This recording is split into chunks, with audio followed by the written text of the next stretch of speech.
বিপদ এনেকৈও আহেনে? চিকিৎসা কৰিব নিয়া ধন সৰকালে প্ৰবঞ্চক ড্ৰাইভাৰে। এটি অভিশপ্ত পৰিয়াল। প্ৰতিটো ক্ষণতে যেন দুখৰ বোজা কঢ়িয়াই ফুৰিছে এহাল দম্পতীয়ে। কামৰূপ জিলাৰ মালিবাৰী গাঁৱৰ দম্পতীহালৰ দুৰ্বিষহ জীৱন শুনিলে আপোনাৰো চকু হেমেকি উঠিব। পৰিয়ালটোৰ মুৰব্বী যতীন্দ্ৰ ঠাকুৰীয়া। বিগত বৰ্ষত অসম চৰকাৰৰ জনস্বাস্থ্য কাৰিকৰী বিভাগৰ পৰা অৱসৰ গ্ৰহণ কৰিছিল যতীন্দ্ৰ ঠাকুৰীয়াই। যতীন্দ্ৰ ঠাকুৰীয়াৰ দুয়োটা কিডনীয়েই বিকল।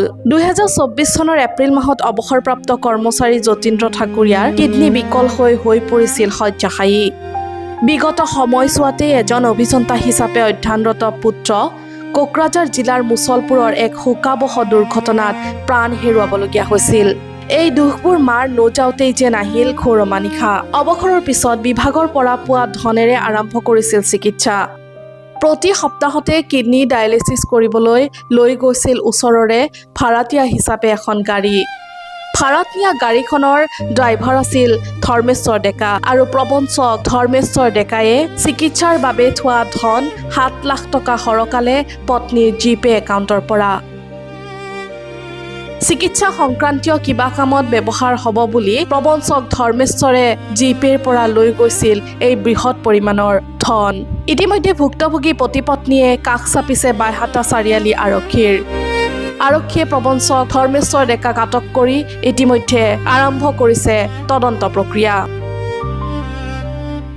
আমি যিখন গাড়ী নিওঁ মেডিকেলত, এই গাড়ীখনৰ ড্ৰাইভাৰজন হৈছে ধৰ্মেশ্বৰ ডেকা। তাৰ ঘৰ বৰহাজাৰা কৰৰীয়া পামত। দেউতাকৰ নাম লোহিত চন্দ্ৰ ডেকা। তেওঁ তাৰমানে আমি এতিয়া কেতিয়াবা গুগল পে' হেৰি কৰিব লাগে, মোৰ মোবাইলত গুগল পে' আছিল, মই নাজানো বিশেষ। তেখেতেও অসুস্থ, তেতিয়া কিবা সংক্ৰান্তত তাৰ পৰা হেল্প লওঁ। মই ল'লে যেতিয়া সেই সুযোগটো সি লৈ কিনে কেতিয়াবা হয়তো পিন নাম্বাৰ মোৰ চাইছিলে নেকি নাজানো, সেনেকুৱা সুযোগ লৈ তাৰমানে মোৰ পৰা বহুত পইচা সৰকাই নিছে আৰু এখেতৰ একাউণ্টছৰ পৰা। এতিয়া মই একাউণ্টটো যেতিয়া মই হেৰি কৰিলোঁ তেতিয়া গম পালোঁ যে তাৰ নামেদি তাৰমানে পইচাবিলাক গুচি গৈছে, প্ৰায় 7 লাখ মান টকা।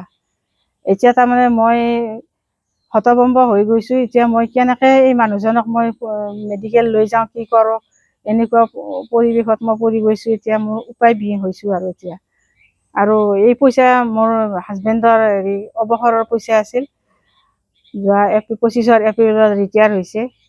এতিয়া পেঞ্চনৰ কাম এতিয়া হোৱা নাই, তথাপিও কিবা অলপ পইচা আছিল।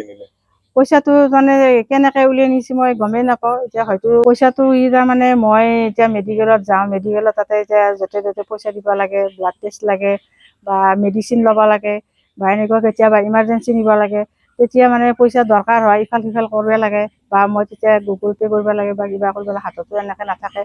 তেতিয়া তাৰমানে সেই সুযোগ লৈ সি তাৰমানে মোৰ এইবিলাক সি হাতত লৈ লৈছে, লৈ কিনে এনেকৈ পইচাটো সৰকাইছে।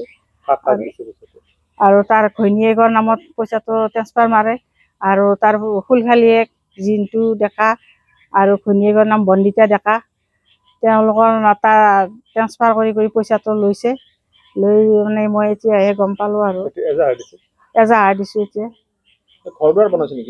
তেওঁ ঘৰ বনাইছে, এনে ঘৰৰ ভিতৰত তাৰমানে এইবিলাক আগতে পুৰণা ঘৰ আছে, এইবিলাক ভাল কৰি কিনে টাইলছ চাইলছ লগাই বা ঘৰ চৰ পাকা কৰি এনেকুৱাকৈ ভাল কৰিছে।